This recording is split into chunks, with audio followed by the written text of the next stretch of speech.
So how was everyone keeping? We'll just wait for people to start filtering in, and we'll see how we get on. I hope you've all been keeping well. Mm-hmm.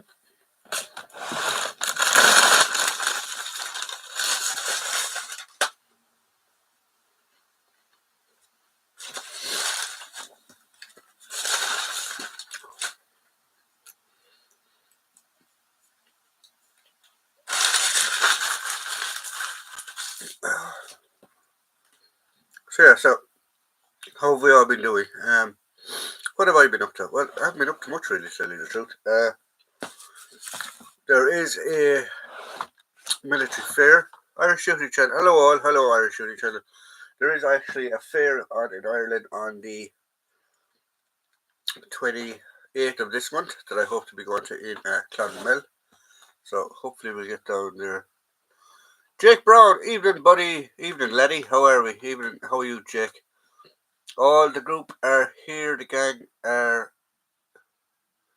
to entertain you. Hello everyone in Living History UK, or no, what are their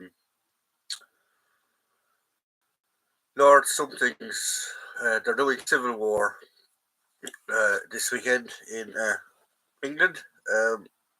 If I did, I'd love to go to a show, a Civil War show, English Civil War show, just to say hello and see what's going on. But I don't think I'd participate. I think my ancestors would turn in their graves. But look, each their own. I know the lads are having themselves a good time, and they're all the Living History UK lads. So you have you have Harper, Steve Davis, you have Danny Reese, you have Mr. Peter Neal, you have Dominic Blythe will be there as well. Chuckles should be there, and Mr. Joe Bristol, which is pretty much the entire gang of Living History UK. So if you want to go and see them, pop. Where are you? Where are you actually? Dom wants to see the tattoo. Not online, Dom. You can see You can see the tattoo in person in at Odyssey, which will be the next time we will be over, hopefully.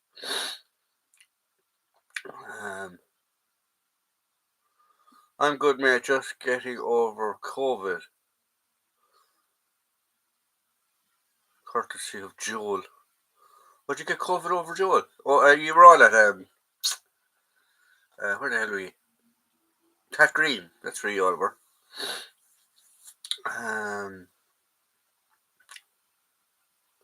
Terry Savalas, hello friends. Herefordshire Dom wants to see the tattoo. Dom is not seeing the tattoo. Not till later. Terry is getting you all.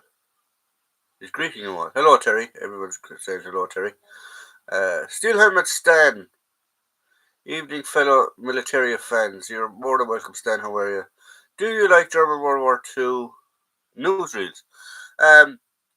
I haven't watched much of them, but I have seen some. There is a God. I can't remember the actual name of it, but there is a YouTube channel that specifically specializes in all those newsreels, and they're quite good. You see them pop up every now and again, and I try and look at them. Oops. And I try and see them whenever they do come up. Yeah, but they're good. They are good. I do like them.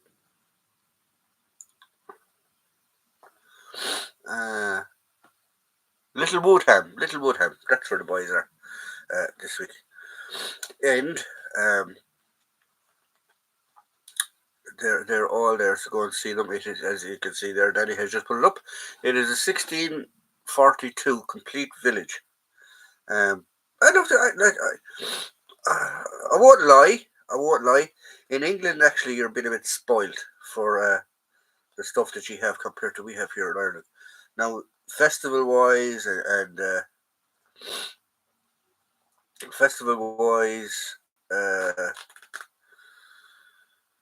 even things to see wide. Like we have plenty of history here as well, but we don't have the same population for one, but we don't have the same funding to some of our sites. A lot of our historical sites are privately run, believe it or not. Some of the big sites, the likes of the museum and the GPO and things like that, I believe are run by the country. We have the National Museum is in Dublin, a place called Collins Barracks, which used to be an old army barracks. Was the 5th Battalion when I was in the army, but they were disbanded. Were they disbanded or were they moved? No, I think they were completely disbanded actually. Um, so that was the Collins Barracks in Cork, or in Collins Barracks in Dublin. There is one in Cork as well still. I suppose you have things like Bunratty Folk Park, you have Craigenowan Folk Park, but they're tiny compared to some of the stuff that I've already seen in England. And like that, the lads are at a show this weekend. There was the Hat Green show was last weekend. You could be at a show nearly every weekend in England, whereas here in Ireland, for when it comes to the reenactment and stuff like that, you're very limited. There's maybe possibly 5 shows in the entire country. I know the Naas one is the next one that's coming up that we will hopefully get to, if nothing clashes with anything, but we will try and get there.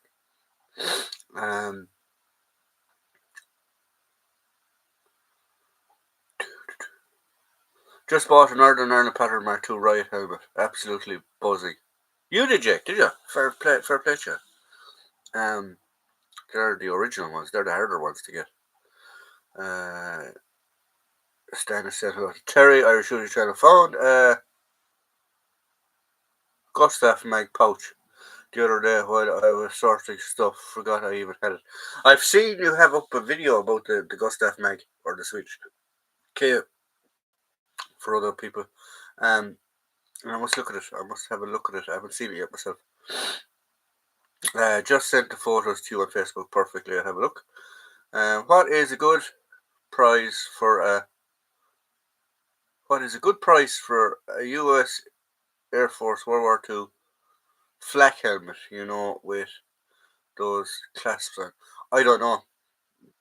I'd have to look it up on that. The best way to do it is look it up on eBay, see what they're going for on eBay, and then multiply that by half or divide that by half.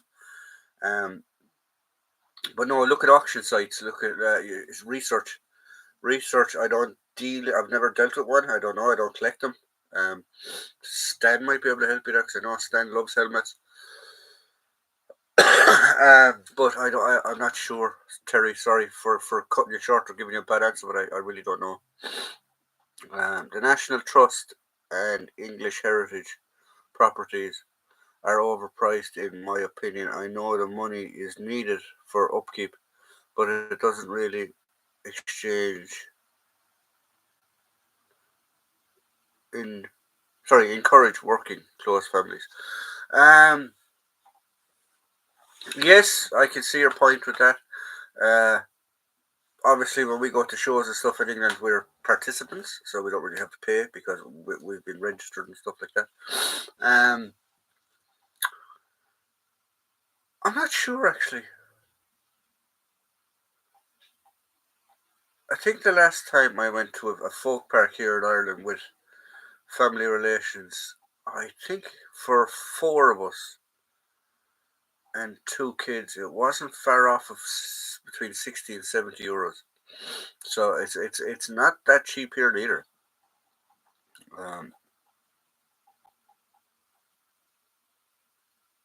I know the flak helmet for sale for $500, and the top is like fabric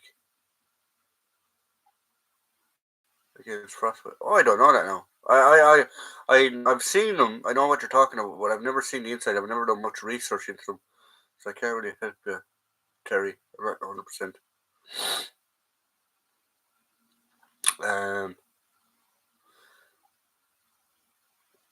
All right, Stan. All right, John. Think we're thinking. Back in a bit. No problem, Jake. I saw a West German M56 helmet go for 108 on eBay the other day. Never more than 40 to 50 all day long. Was Band of Brothers Bill Garnier also an Irishman from home? No, Bill Garnier was Italian. Um, Don Malarkey, his mother was Irish. I don't know, was his father Irish? Malarkey, with a name like Malarkey, he probably was Irish. Uh, I know Don Malarkey was Irish. He had Irish family anyway. Um, he's the only definite character I know from Band of Brothers, or the only definite individual from Band of Brothers I know was Irish. Um,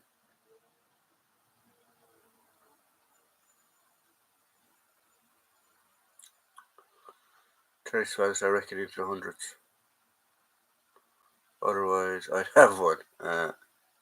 Still understand is 500 too much. You see, the problem is now with those. You see, you're gonna. We talked about this on a live stream before, actually. With the likes of the new Masters of the Air thing coming out, series coming out now, you're going to see an awful lot of Air Force stuff appear on the market. Guys that didn't have it. Or had it hidden in boxes or whatever, it's going to come out now on the market. Um, you will also see, which I think is going to be even funnier, when you do go to shows or events or anything like that, you're going to see everybody though with his dog dressed up as a B-17 uh, uh, bomber crew. Um, it was the same when Band of Brothers first came out. Everybody was going around as either Rangers or 101st Airborne. Or sorry, when yeah, Seven Private Ryan. Everybody wanted to be a Ranger, or everybody wanted to be a um, paratrooper. Band of Brothers came out. Everybody wanted to be Easy Company, 101st Airborne. Pacific came out. Everybody wanted to be Marine First Division. Um, so yeah, it is. It swings. It is fashionable. Sometimes there is a fashion trend when it comes to reenacting and collecting, especially World War II stuff. So like that, now you have this huge production after coming online of uh, Masters of the Air. So you're going to have a huge interest, I suppose, in stuff, guys getting into collecting. Excuse me, or following the fashion trend and going buying Masters of the Air stuff. Now I do know if any of you want any information, I can try and find out for you. Because I do know actually the the costume master, and one of the prop masters that was involved in Masters of the Air. I'm not going to give out his name because I'm not sure if I'm allowed, obviously, being YouTube and all that stuff. But yeah, so I possibly could find out information for people. If you would like to email the channel, go to every video there is. There's an email at the top of the video description. And I will see what I can do. I'm sorry, I'm actually just doing a project here on my lap as I'm talking to you guys. I'm not trying to ignore you. £500. I'm unsure, honestly, but I'd rather spend £500 on a German helmet. A lot of money. Yes, it is a lot of money. I found a Barrett flash from today's U.S. Army blue shield with 13 stars. Should there be another rank on it? Yes, there is. That's just a backing. That is just a backing. So their actual unit patch or their unit crest would go over that. It's just a backing for a cap badge. 13 stars is sort of for the original 13 colonies. That's what that is. But yeah, it's an actual backing for an actual real badge. I don't know if you see the 5th Special Forces Group. Their shield behind the cap badge, it's called a shield. Their shield behind cap badge actually has the Vietnam colours, because that's what we're formed for. Were formed for Vietnam, and I believe their area of expertise and area of operations is still Asia. It's still Southeast Asia. Um, I'm not 100% sure. I presume they got tied up in the war on terror and all that in Iraq and Afghanistan. But you have different when it comes to the American Green Berets. Um, you have different groups. So like your fifth, sixth, you have DevGru, you have other groups in it, and they all specialize in continent, I believe. So you one for Australia, uh, Southeast Asia, Europe. Um, they all have their own expertise or their own expertise field, whereas they learn the languages of like their language, like a special forces group or an ODA team is made up. I think it's 12, between 6 and 12 um, guys, and then what they do is they either do direct raids and gather reconnaissance, or they try and make a force. They're force multipliers. They try and make an army in that area with locals and stuff like that. So in that you would have in their teams, you would have a guy that specializes in languages, an interpreter. He could speak whatever. So say if they're in an Asian area, he could speak. He could probably speak maybe Vietnamese, Laotian, Taiwanese, Chinese, even Japanese. It depends. It depends on, but they learn the languages of their area of expertise. You will also have a demolitions expert. Obviously, it does what it says on the tin. You would have a weapons specialist, so a guy that is used to dealing with different firearms from different areas, depending on what's in the area. What's obviously you're going to have your usual AK-47, the gun of choice for when it comes to underrated armies. You will have a medical specialist. You'll have a communication specialist. You have like they all have their own specialities. That's what the Marine Green Beret groups are made up of. Um, yeah, so it's good. It is good. You know. What streaming service is Masters of the Air on? I believe I've seen it through a pirate channel, but I believe it is Apple TV. I think it's called. Uh, it is what it is. Colonel Truman from Rambo or U.S. Green Beret with the old Flash. I found out the Flash contains vitamin. Yeah, exactly. That's the same one. Um, push push the button, like friend. Um, yeah, that's what it is. It's the Vietnamese national colours is the Fifth Marine Special Forces or Fifth Special Forces Group's flash behind their cap badge. You know. And with the Special Forces guys, they wear. I don't know if they still do, but they did in Vietnam anyway. I need to look it up. Um, they wear the backing, which is the shield, which is the thing you're talking about. Um, but the enlisted guys will wear a cap badge, which is um, the Special Forces emblem. But guys of rank will actually wear their rank marking. So if it's captain, he'll wear captain's bars. If it's lieutenant, he'll wear lieutenant's bar. Major obviously wears his rank marking, and so on and so forth. Um, so that's what happens. Um, uh,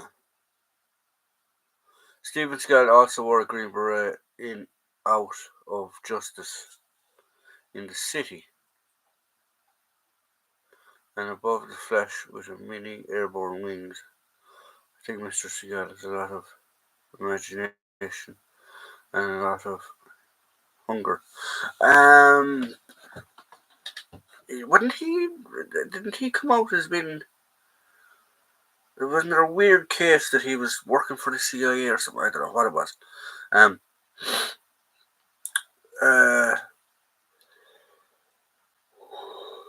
Excuse me. I don't know the photo you're on about, so I can't relate to that photo. I'm not sure. I honestly don't know, Terry. Um, During the Vietnam conflict, all right, you will see different um, types of identification on their cap badges. It's a minefield in itself to go down those. Like as I said, I started collecting when I first started collecting military items. It seemed to be headdresses and cap badges and things like that that I was drawn to. Um, and it was just easier for us to swap them when I was in the army, so I just carried it on. So I still have a huge collection. Like there's actually they're all berets. There was a video that I did the other day that I still need to put away. So obviously you've World War Two SAS, the Brave and the Bold Light Infantry, more SAS berets. Um,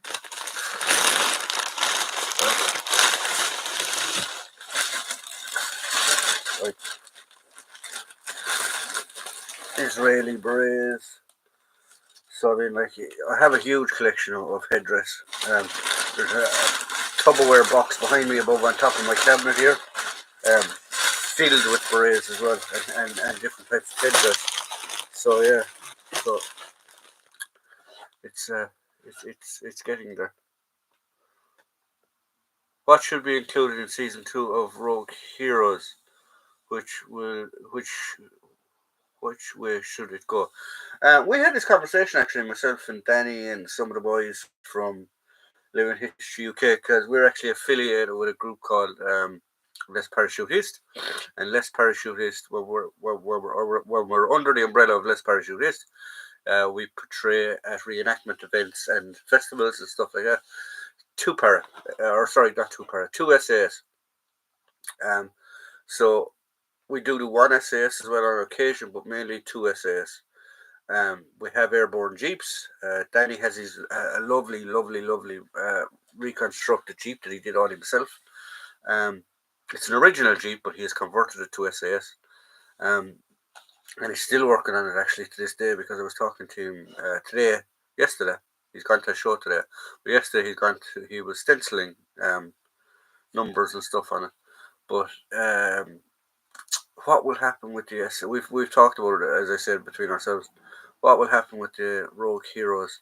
Hopefully, the quality of military advisor will get better, and their military historian will get better, because there was a huge amount of things that were wrong, simple things that could have been fixed, like Queen's Crown cap badges rather than King's Crown cap badges, the way they wore the uniform, the extras and stuff like that in the background. Uh, the completely portrayed Paddy Mayne wrongly, and some of the other characters are really wrong. David Sterling himself, his nickname was the Sloth. So I mean, if a guy's nickname is the Sloth, I can't see this whoring, drinking, loudmouth type of guy. Yes, he wasn't a fan of discipline and stuff like that, but he was a fan of his own type of discipline. Um, Paddy Mayne has just been portrayed as an absolute psychopath. Um, but other than that, like, to take that out of it, as an entertaining show, it is very entertaining. So I do see why they did some of the things like that. Do I think they should have stuck a bit truer to history? Absolutely, yes, because the stuff that even the real guys did was very unbelievable, unbelievable. Um, but series 2. So if you know the history of the SAS, so you have the North African campaign. Now the series ended with David Sterling being captured. So after that, he gets taken to a couple of other prisoner of war camps, and he eventually finds himself in Colditz, because he escaped from a few camps. So they might follow his journey. Um, but the SAS itself went from there to the Mediterranean, And what they did was that when they were fighting in the Mediterranean, there was so much overlapping with OSS. Um, they were actually moved. They were actually didn't become Commando or SAS. They were redesignated and renamed the SRS, the Special Raiding Service. Um, then they eventually we came back to the SAS again. Then two SAS was formed and stuff like that. But when they were in the Mediterranean, because of all the argy-bargy between SOE and these raids that were going on, you had the SBS, which is the Special Boat Service. You had the SAS or SRS, which became known as at that time.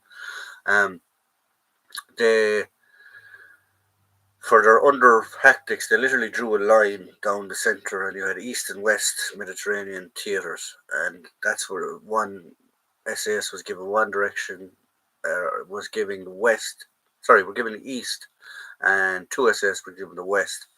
Um, but then that was when they became back to the SAS. Like the one SAS, Paddy Main's lot, were involved in the invasion of Italy and Sicily as the SRS before they were redesignated back to their sneaky beaky stuff.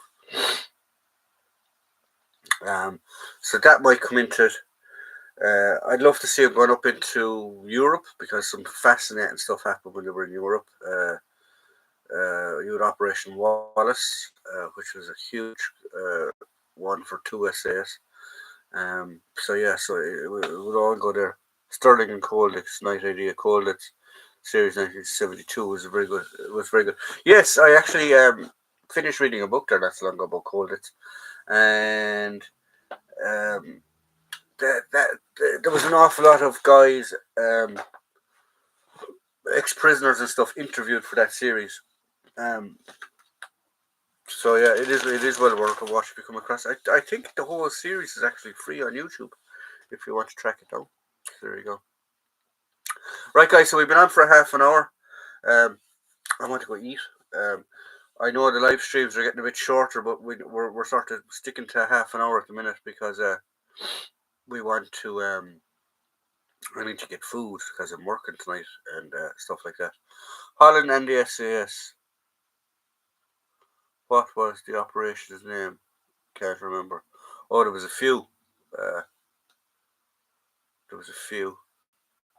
All the all the best guys or neat guys. I'm not sure what that means. So yeah, so that was it. It was. I can't remember what the name of their operations in Holland were. I'll have to look it up and I'll have to get back to you. Right, so guys, enjoy. Have a great weekend. If you're at a show, Danny and all the boys, have a good one at the shows. If you're not, have a good weekend, a safe weekend, guys. There will be some videos coming up over the weekend, so stay tuned. And I hope you enjoy yourself, guys. As always, stay safe over the weekend, and we'll hope to see you the same time, same channel next week, guys. Have a good one.